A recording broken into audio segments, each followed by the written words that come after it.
¿Y si te dijera que muchas de las cosas que piensas, sientes y crees no son realmente tuyas? No porque alguien te lo haya dicho explícitamente, sino porque te han educado, condicionado y programado para ver el mundo de una forma muy específica. Una forma que le conviene a otros. Una forma que evita que cuestiones, que profundices, que despiertes, porque eso sería un problema. Desde que nacemos, el mundo nos rodea con un guión invisible. Aprendemos qué es lo correcto, qué es lo normal, qué es lo verdadero. Nos dicen qué estudiar, cómo comportarnos, qué está bien y qué está mal. Pero lo más inquietante no es que alguien lo diga, es que nosotros lo repetimos. Sin darnos cuenta, las élites, no solo las económicas, sino las culturales, las ideológicas, las espirituales, han comprendido desde hace siglos algo muy simple. No necesitas cadenas para dominar a alguien, solo necesitas controlar su percepción. Si controlas lo que una persona cree sobre el mundo, puedes controlar sus decisiones, sus deseos, sus miedos, incluso su identidad. Y lo han hecho a través de herramientas que parecen inocentes: el lenguaje, la educación, la religión, los medios, la cultura. Todo lo que crees conocer sobre la realidad ha sido filtrado, seleccionado, empaquetado para que no lo cuestiones. Nos han enseñado historia, pero una historia escrita por los que vencieron. Nos han enseñado moral, pero una moral útil para mantener el orden establecido. Nos han enseñado a pensar, pero no a dudar de los que nos enseñan. Y cuando alguien intenta salirse del guión, es etiquetado: conspiranoico, hereje, antisistema, loco. Pero ¿quién decide qué es locura? ¿Qué es verdad? ¿Qué es real? Platón lo explicó hace más de 2000 años con su mito de la caverna. Los humanos viven encadenados mirando sombras en una pared, creyendo que eso es el mundo. Solo cuando uno se libera y sale al exterior, entiende que todo lo que creía era una ilusión. Y cuando vuelve a contar la verdad, nadie le cree. ¿Te suena? Hoy las cadenas no son de hierro, son narrativas. Nos atan con ideologías, con entretenimiento, con opiniones fabricadas. Nos llenan de estímulos para que no pensemos. Nos dividen para que no colaboremos. Nos programan para que compitamos, no para que despertemos. Y lo hacen tan bien que la mayoría ni siquiera lo nota. Incluso algunos defenderán a los que los manipulan, porque han aprendido a amar sus cadenas. No se trata de un único grupo con trajes oscuros en una sala secreta. Es un sistema, una estructura que se retroalimenta y que necesita que no te hagas preguntas, que vivas rápido, que no mires adentro, que no recuerdes lo que eres. Pero algo en ti ya empezó a despertar. Por eso estás aquí, por eso estás escuchando esto. Porque hay una parte de ti que ya no se cree el cuento, que sospecha, que quiere ver más allá del velo. Y eso, aunque parezca pequeño, lo cambia todo.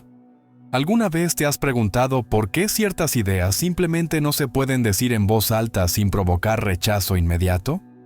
¿Quién decide qué palabras están permitidas? ¿Quién define lo que se puede pensar y lo que se debe evitar? La respuesta está en el lenguaje. El lenguaje no solo describe la realidad, la construye. Si no tienes una palabra para algo, es como si no existiera. Y si alguien controla las palabras que usas, también puede limitar tu mundo interior. George Orwell lo sabía bien. En 1984, su célebre novela, El régimen totalitario crea un idioma nuevo, la neolengua, diseñado para reducir el pensamiento. Cuantas menos palabras existen, menos capacidad tienes para dudar, para imaginar, para rebelarte. ¿Crees que eso solo pasa en la ficción? Observa la realidad. Hay temas de los que no se puede hablar sin ser censurado. Hay conceptos que han sido vaciados de significado o transformados en armas. Libertad, progreso, igualdad, justicia. Palabras que todos usamos, pero que significan cosas muy distintas según quien las diga. El poder no necesita quemar libros si puede controlar el diccionario. No necesita censura directa si logra que la gente se autocensure por miedo al juicio. El lenguaje es una cárcel cómoda, con barrotes invisibles. Y muchos viven dentro sin saberlo. Pero no solo es el idioma, es también la historia. La historia oficial no siempre cuenta los hechos, sino las versiones que convienen. Se glorifican imperios, se silencian genocidios, se canonizan héroes y se entierran disidentes. Las élites han sabido desde siempre que quien controla la narrativa del pasado, controla la dirección del futuro. Y para mantener esa narrativa, han usado el arte, la educación, los símbolos religiosos y hasta el cine. Sí, el cine.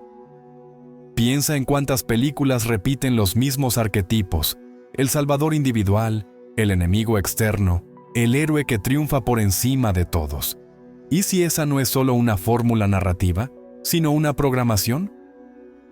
El inconsciente colectivo se alimenta de imágenes, y las élites lo saben. Por eso repiten las mismas formas, los mismos símbolos, los mismos relatos, no para entretenerte, sino para mantenerte dentro del guión. Y cuanto más tiempo pasas dentro del guión, más difícil es salir. Te acostumbras, te apegas, incluso lo defiendes, como un prisionero que, tras años de encierro, ya no soporta la luz del sol. Pero esa luz sigue ahí, afuera. No necesitas romper puertas, solo atreverte a pensar por ti mismo. Y eso no les gusta, porque una mente libre es contagiosa, y una mente despierta es peligrosa para cualquier sistema que se alimenta de obediencia. Una mente que piensa, cuestiona y observa es una amenaza, y por eso el sistema ha desarrollado una herramienta más antigua y efectiva que cualquier arma: el miedo. El miedo es una emoción necesaria para la supervivencia, pero en manos de quienes entienden su poder, se convierte en una herramienta de control masivo. Miedo al otro, miedo a equivocarte, miedo a la pobreza, miedo a no encajar, miedo a ser rechazado, miedo a pensar diferente. La sociedad moderna, aunque rodeada de comodidades, está diseñada para mantenernos constantemente tensos, preocupados, distraídos. Cuando vives con ansiedad, cuando sientes que el tiempo nunca alcanza, que el futuro es incierto, que el mundo se desmorona, entonces eres mucho más fácil de manejar. Una persona con miedo busca seguridad, y el sistema está encantado de vendértela. Te dirán qué pensar, a quién culpar, qué consumir. Te ofrecerán distracciones constantes para que no mires hacia adentro. Y si eso falla, te darán una identidad prefabricada para que sientas que perteneces a algo. Porque cuando las personas dejan de pensar por sí mismas, buscan pertenecer a algo más grande. Una bandera, una ideología, una celebridad, un enemigo común. Y ahí entra otro de los mecanismos clave: el entretenimiento. Vivimos en una época donde nunca ha sido tan fácil acceder a información. Y nunca ha sido tan fácil perderse entre estímulos vacíos. Horas y horas de contenido, series, vídeos, memes, reels, debates que no dicen nada.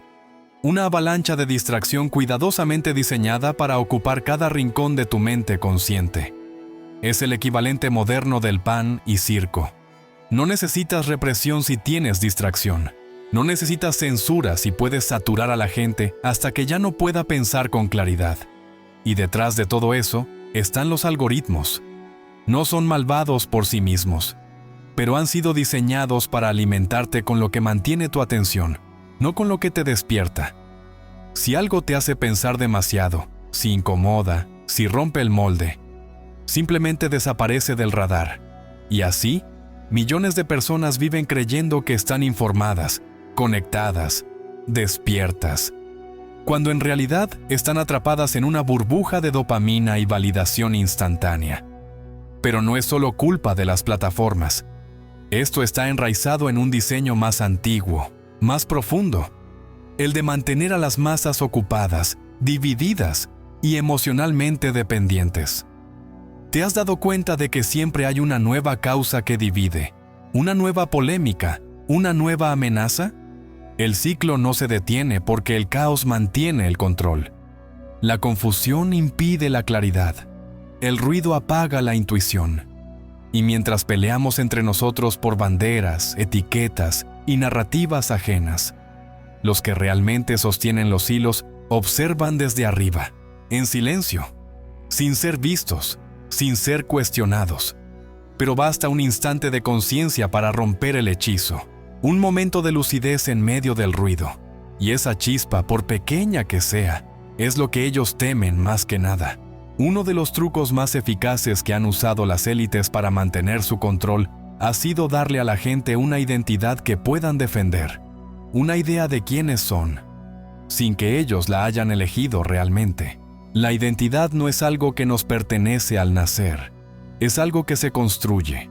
¿Pero quién la construye? Desde pequeños nos moldean con etiquetas, nacionalidad, religión, clase social, género, ideología política. Nos convierten en piezas de un tablero mucho más grande. Y cuando defendemos con rabia esas etiquetas, estamos, sin saberlo, defendiendo al sistema que las creó. Porque una persona sin identidad fija es difícil de manipular. Pero una que ha invertido toda su existencia en ser algo concreto, un patriota, un activista, un progresista, un conservador, se vuelve predecible, leal, moldeable. Se activa con ciertas palabras, se ofende con otras, responde al guión como si fuera un actor que nunca leyó el libreto, pero lo repite de memoria.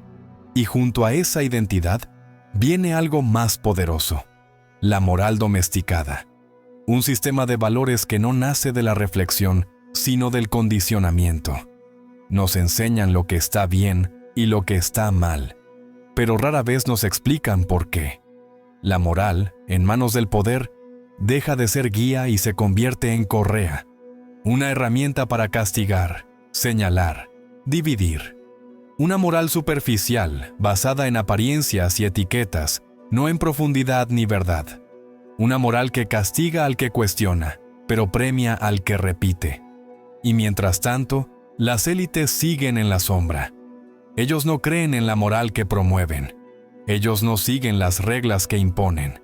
Solo usan esas reglas para mantener a los demás en fila. Pero no todo está perdido. Porque el primer paso hacia la libertad interior es simple: cuestionar. No todo, no con paranoia, sino con atención, con calma, con valor. Cuestionar por qué piensas lo que piensas, por qué sientes lo que sientes, qué ideas son realmente tuyas y cuáles han sido sembradas con cuidado a lo largo del tiempo. Este despertar no es cómodo, no se siente como una revelación mágica. Al principio, puede parecer confuso, incluso doloroso, porque el ego se aferra a su vieja identidad, porque el mundo se vuelve más incierto cuando ya no tienes a quién culpar ni en qué refugiarte.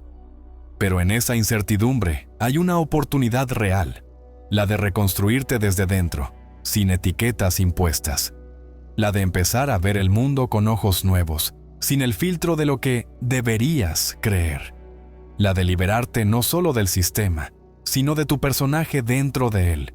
Y eso, aunque no lo parezca, es una revolución silenciosa, una revolución que no necesita pancartas, ni gritos, ni banderas, solo presencia, conciencia y la voluntad de no ser un reflejo más del sistema, sino un ser humano real. Una vez que empiezas a ver, ya no puedes dejar de ver. Y lo que al principio parecía solo una teoría incómoda o una sospecha pasajera, se convierte en una nueva forma de percibir la realidad. La pregunta ya no es, ¿nos engañan? Sino, ¿hasta qué punto hemos participado nosotros en ese engaño? Las élites pueden haber puesto las reglas, pero somos nosotros quienes jugamos el juego. Ellos escribieron la obra, pero fuimos nosotros quienes interpretamos los papeles. Y lo más inquietante de todo es que muchas veces lo hicimos con entusiasmo, creyendo que era lo correcto. El despertar no es un acto de rebeldía, es un acto de honestidad radical. Es mirar hacia adentro y reconocer cuánto de ti ha sido domesticado. Es reconocer las veces que callaste para encajar, que repetiste para pertenecer, que juzgaste para protegerte, no para culparte, sino para ver con claridad, porque solo una mente lúcida puede crear una realidad nueva, una mente que no esté arrastrada por el ruido, por el miedo o por la urgencia de tener razón. Quizá no podamos cambiar el sistema de un día para otro. Quizá no tengamos el poder de tumbar las estructuras que se han levantado durante siglos, pero sí tenemos el poder de observar. Y eso, aunque parezca pequeño, lo cambia todo.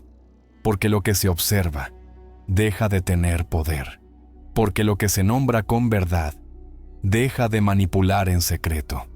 El primer paso hacia la libertad no es huir del sistema, es comprenderlo, verlo como lo que es, una gran obra de teatro. Y una vez que lo ves, puedes elegir si seguir actuando o salir del escenario.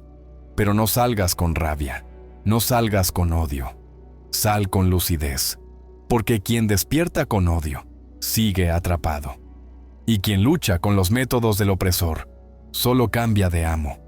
La verdadera libertad no necesita enemigos, solo necesita verdad. Y la verdad no grita, no necesita convencer, solo espera a ser vista por quien tenga el valor de mirar. El despertar no es un lugar al que llegas, es una práctica, es una actitud diaria, es ver el mundo con ojos propios, no con ojos prestados. Puede que eso no dé poder, ni fama, ni riquezas, pero te da algo más valioso, coherencia interior. Y desde ahí, sin miedo, sin ruido, sin máscara, te conviertes en alguien que ya no puede ser manipulado. No porque lo sepas todo, sino porque ya no necesitas creerlo todo. Y en una sociedad construida sobre ilusiones, una sola mente libre es el principio del colapso del engaño.